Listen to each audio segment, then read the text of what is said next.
The year is 1939, about 163 years since the town of Meyersdale had been established. The local women's club has a bright idea that will transform the town and its history. These powerful women are going to open a library, one that will grow into one of the most resourceful libraries in Pennsylvania, one that will affect the nation. The Women's Club worked very hard to help develop and evolve the Meyersdale Public Library, and many years' worth of hard work went into this large project. Starting off the library's journey was the Meyersdale Republican newspaper office, where the library housed the upstairs room until 1965. The library had then moved a second and even a third time before it became its own building in 1985.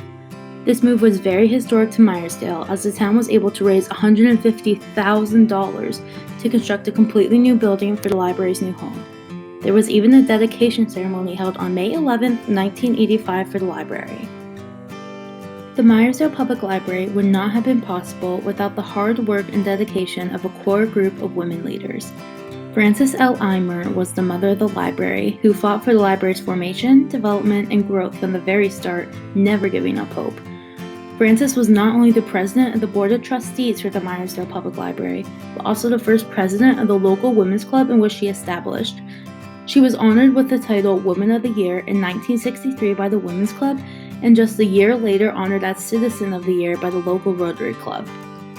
Frances is one of the wonderful women who has unfortunately passed, but her role in the library and its history is one of the most significant. Elizabeth Miller, also known as Libby, worked at the library for 43 years, retiring at the age of 89. She also ran the Meyersdale Weekly newspaper, where the library's history lies throughout many years of articles. Libby passed away in 2016 at the age of 91, only 3 years after her retirement from the library. However, she probably would have stayed longer if she could have, recalling her experiences by saying it was never a job, it was a privilege.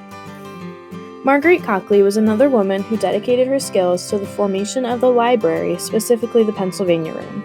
She was known as a very respected historian and genealogist in the Meyersdale area, and even donated many of her genealogy files to the library after she passed in the year 2000.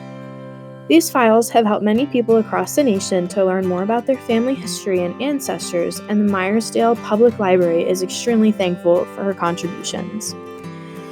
Cynthia Mason was also a well-respected local historian and genealogist who worked in the Pennsylvania Room for 17 years. She sadly passed away in 2017, but her contributions to the library will be used for years to come. She was able to digitize many records for the Pennsylvania Room by receiving multiple grants, which has helped many people within the past decade to access their family records and history. Cynthia also made multiple public records online, which has benefited the library by releasing its name nationwide. Each and every one of these women has made major marks on the Meyersdale Public Library and has helped to evolve it into one of the most resourceful libraries in Pennsylvania today. This library would not have been possible without the local Women's Club of Meyersdale, who worked so hard to achieve their goals of establishing a resourceful environment for everyone. Meyersdale may seem like your average small town from an outsider's perspective, but this little town holds so much history for all to enjoy.